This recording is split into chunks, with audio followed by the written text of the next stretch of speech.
అందరికీ జేబీఎం. నేను Rajesh Mahasena. Welcome to Mahasena media. ఆ సూట్ వేసుకున్న అతను అన్నాడు చంద్రబాబు నాయుడు గారికి లోకేష్ గారికి వార్నింగ్ ఇస్తాడట. తెలుగుదేశం పార్టీలో ఉన్న వాళ్ళు అందరూ బట్టలు ఓడదీస్తున్నాడు. బట్టలు ఓడదీయటం మరి ఇదేమి ఫ్యాంటసీ నాకు తెలియదు.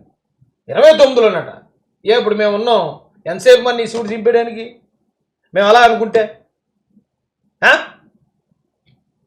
సరే అతను మాటలు వినండి. ఇప్పుడు ఇదే డిఐజీ గారి గురించి ఇతను ఎంతకు తెగించి మాట్లాడుతున్నాడు, ఒకసారి మీరు వినండి. అండ్ డిఐజీ కోయా ప్రవీణ్ గారు, మీరు చాలా ఐపీఎస్ ఆఫీసర్గా చాలా ఎక్కువ సర్వీస్ ఉంది మీకు. దయచేసి మీరు జనరల్గా డీల్ చేసినట్టు సినిమా కాదు ఇది. మీరు అనుకుంటున్నారు ఏం కాదులే అని. నేను మీ ద్వారా ఇప్పుడు చెప్తున్నాను డిఐజీ కోయా ప్రవీణ్కి, ఈ కేసు 2029 నువ్వు రిటైర్డ్ అయినా నేను వదలను. అదే మదనపల్లి పోలీస్ స్టేషన్లో నిన్ను కూర్చోబెట్టి విచారించే దాకా నేనైతే వదలను. 71 ఓట్లు పడ్డ ఒక సాధారణ వ్యక్తి, ఒక కాప్ట్రాల్ గారు నన్ను అడిగితే, ఎందుకంటే నాకు ఎమ్మెల్యే సీట్ వచ్చినప్పుడు ఈడు కక్కిన విషయం అంత ఇంత కాదు, అంత దారుణమైన అబద్ధాలు చెప్తూ విషయం కక్కినప్పుడు నాకు అర్థమైంది ఇది చాలా కన్నింగ్ ఫెలోయిడ్, వరస్ట్ నేచర్ ఈడిది అనేది నాకు అప్పుడు అర్థమైందండి. అప్పటి వరకు నేను కూడా రెస్పెక్ట్ ఇచ్చేవాడిని వీడికి. ఇలాంటి వాడు ఒక ఆఫ్ట్రాల్ గాడు ఒక డిఐజీని బెదిరింతున్నాడు. ఒక డిఐజీని మదనపల్లి పోలీస్ స్టేషన్లో కూర్చోబెడతానని చెప్పి థ్రెటనింగ్ ఇస్తున్నాడు. ఏంటండి ఎందుకు ఆలోచించాలి ఇలాంటి వాళ్ళ గురించి? ఎందుకు ఏ సాక్ష్యాధారం ఉందని ఒక డిఐజీని పోలీస్ స్టేషన్లో కూర్చోబెట్టి ట్రీట్మెంట్ ఇస్తాను, 29లో కూడా నేను వదలని చెప్పి ఎందుకు బెదిరిస్తున్నావు నువ్వు? నీ దగ్గర నిజంగా సాక్ష్యాధారాలు అవన్నీ ఉంటే ఆయన మీద కేసు ఫైల్ చేయాలి. నువ్వు బాధ్యత గల ఇప్పుడు ఏదో లీగల్లో ఉన్నావు, అడ్వకేట్ని అంటున్నావు, అంతకుముందు ఏదో జడ్జిని అన్నావు. అలాంటప్పుడు ఏం చేయాలి? నువ్వు నిజంగా సాక్ష్యాధారాలు ఉంటే నువ్వు ఇమ్మీడియట్గా కేసు ఫైల్ చేయాలి. అది వదిలేసి 2029 అధికారంలోకి వచ్చాక నిన్ను మదనపల్లి పోలీస్ స్టేషన్లో కూర్చోబెడతానని చెప్పి ఒక డిఐజీకి థ్రెటనిస్తున్నావు అంటే మరి ఏం చెప్పాలి? నీలాగే మేము కూడా ఆలోచిస్తే ఆ సూట్ తిరిగిపోనాకి ఎంత టైం పడుతుంది? ఒక పద్ధతి ఉండాలి కదా. ఒక డిఐజీ గురించి మాట్లాడుతున్నాం.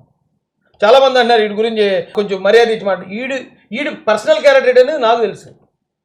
ఇప్పుడు ఆ వైఎస్ఆర్ అని జర్నలిస్ట్ ఉన్నాడు, అతన్ని నేను గౌరవంగానే మాట్లాడుతున్నాను కదా. అతన్ని ఎక్కడా నేను ఆడియో అని మాట్లాడలేదు కదా. కానీ ఈయన ఎందుకు మాట్లాడుతున్నానంటే వరస్ట్ నెంబర్ 1 క్యాండిడేట్ నాకు తెలుసు అది.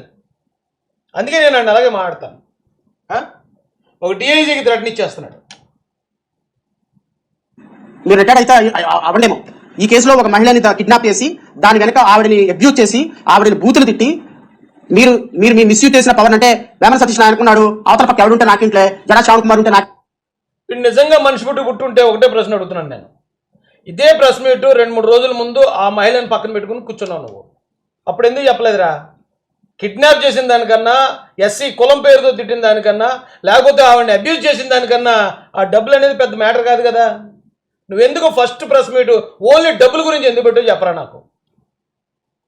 ఆవిడని అలా చేసి ఉండుంటే అది పెద్ద నేరం కాబట్టి నువ్వు పెట్టే ప్రెస్ మీటే కోయా ప్రవీణ్ గారు కిడ్నాప్, ఎస్సీ ఎస్టీ అట్రాసిటీ దీని గురించి మాట్లాడకుండా ఆవిడ మేము ఎవరికి 7 కోట్లు ఇవ్వలేదండి, 2 కోట్లే, వేమన సతీష్ గారికి సంబంధం లేదన్న వీడియో బయటకు వచ్చాక ఆ వీడియోని కవర్ చేయడానికి ఈ రోజున ఒక డిఐజీ మీద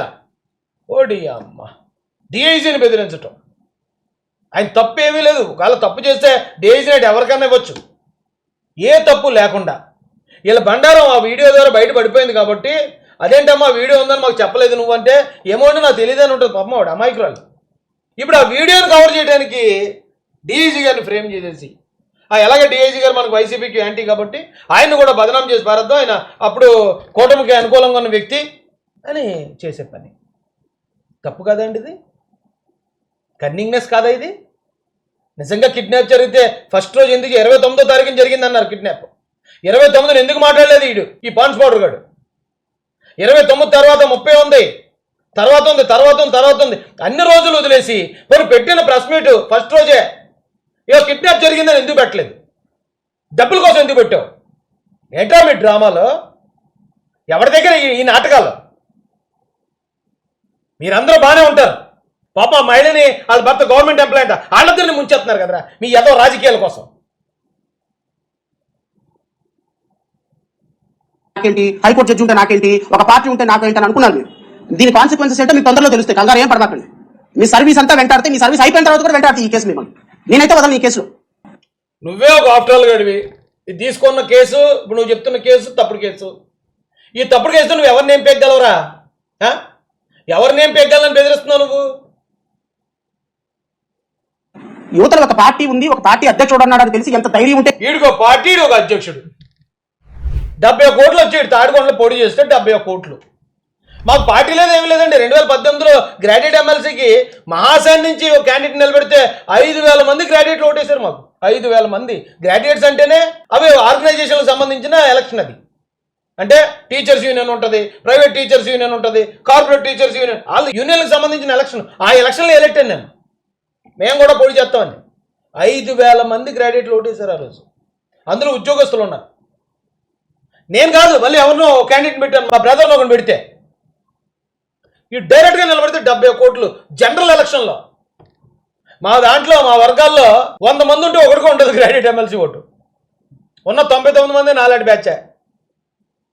అలాంటి వాళ్ళు 5,000 మంది వేశారు మాకు. జనరల్గా ఎంతమంది వేస్తారో ఆలోచించండి.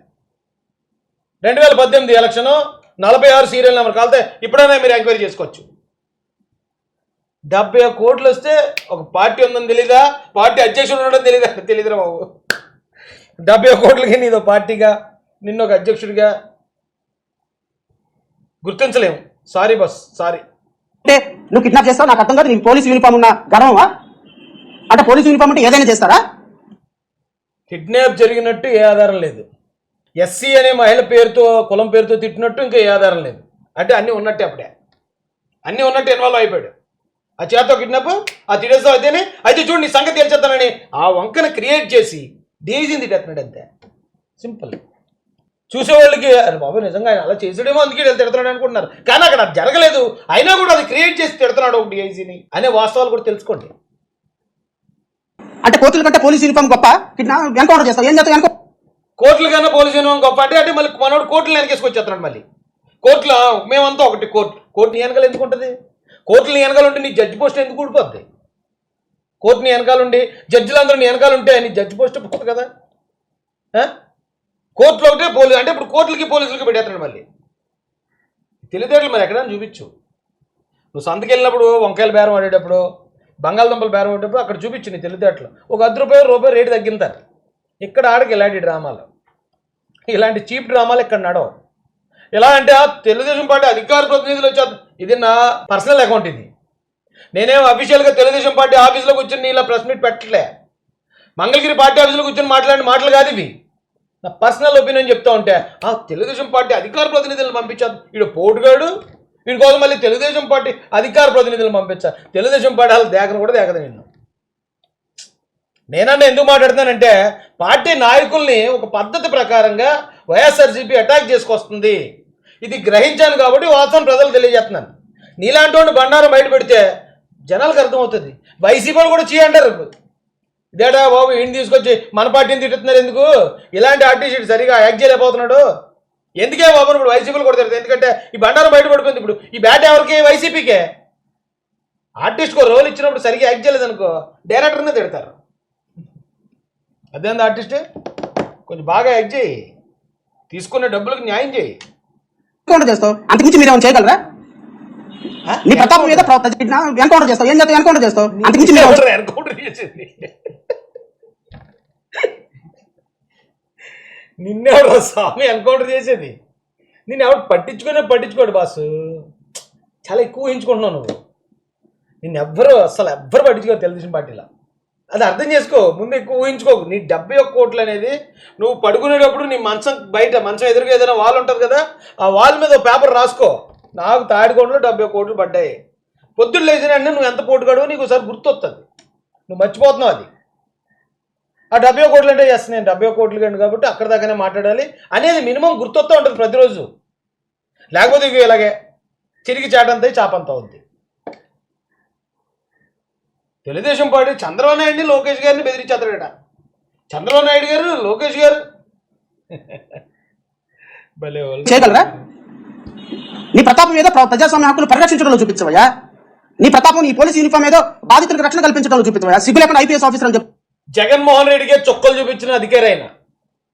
పులివెందుల్లో కరుడు కట్టిన రక్తం మరిగిన పులుల్ని కంట్రోల్ చేసిన వేటగాడు ఆయన.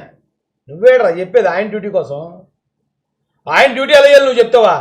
ఏది చంద్రబాబు నాయుడు ఎదురుకి వెళ్ళి నాకు నేను డబ్బులు ఇవ్వండి, లేకపోతే ఇన్ని సీట్లు ఇవ్వండి, లేకపోతే నేను ఎస్సీ ఓటింగ్ని నేను చీల్చేస్తానని చెప్పి బ్లాక్మెయిల్ చేసినోటివి.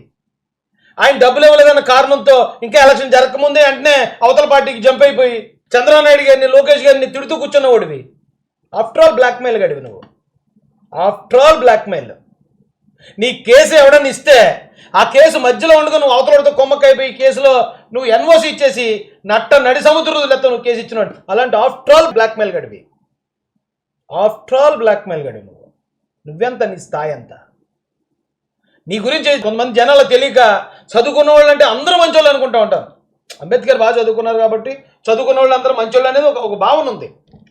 కానీ అందులో నీలాంటి కన్నింగాలు కూడా ఉంటారని కొద్దిమందికి తెలుసు. మిగతా వాళ్ళకి కూడా మేము తెలియజేస్తాం. పార్టీ పెట్టి డబ్బులు ఇవ్వాలా నీకు, సీట్లు ఇవ్వాలా నీకు, ఇవ్వకపోతే తిరిగి తిడతావా? ఈవేళ ఇదైంది. నాకు తెలిసి జగన్మోహన్ రెడ్డి గారు మేము ఎవరితో పొత్తు పెట్టుకోం అంటారు. కానీ ఆయన ఆల్రెడీ పొత్తు పెట్టుకున్నాడు అనుకుంటున్నానండి. ఇప్పుడు ఆయనతో పొత్తు పెట్టుకోనాకే పెద్ద పార్టీలు ఏమి రావు.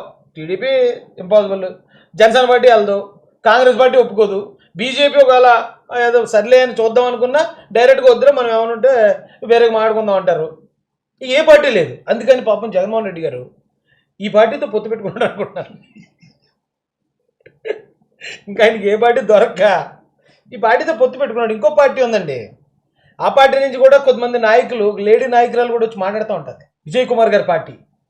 పాపం ఈ వైసీపీ వాళ్ళకి వాళ్ళ పార్టీలో సరిగ్గా ఎవరు మాట్లాడేవాళ్ళు లేక వీళ్ళు ఏం మాట్లాడితే పాపం వెనకాల అన్న జయన్న అన్న నువ్వు బాగా మాట్లాడన్నా అన్న, రాజేష్ గారిని తిట్టన్నా అన్న, లోకేష్ గారిని అలా అయిపోయారు. పాపం వాళ్ళు బతుకు అనాథ పిల్లలు అయిపోయారు వైసీపీ పార్టీలో ఉన్న కుర్రోళ్ళు. ఎవడన్నా ఒక మాట వాళ్ళకి అనుకూలంగా మాట్లాడేవాళ్ళు ఉంటే మొత్తం అందరూ అక్కడే పోతున్నారు. పొత్తు పెట్టుకోవట్లేదని ఎవరన్నారు? ఉంది, పొత్తు ఉంది. ఈ మనోడు పొత్తుంటేనే కదా వెళ్తాడు, లేదా బండబూతులు తిడతాడు కదా. 2029లో వైఎస్ఆర్సీపీ, ఈ సూట్గాడ్ పార్టీ, ఇంకొక ఆయన విజయ్ కుమార్ అన్నాడు ఆయన పార్టీ, వీళ్ళందరూ కూడా పొత్తులు వెళ్తున్నారు అనుకుంటున్నాను. ఎందుకంటే ఇప్పుడు వైసీపీ కార్యకర్తలు కానీ ఎక్కువ వెళ్ళ పని చేస్తున్నారు వైసీపీ కోసం. దాన్ని బట్టి ఏమనుకోవాలండి?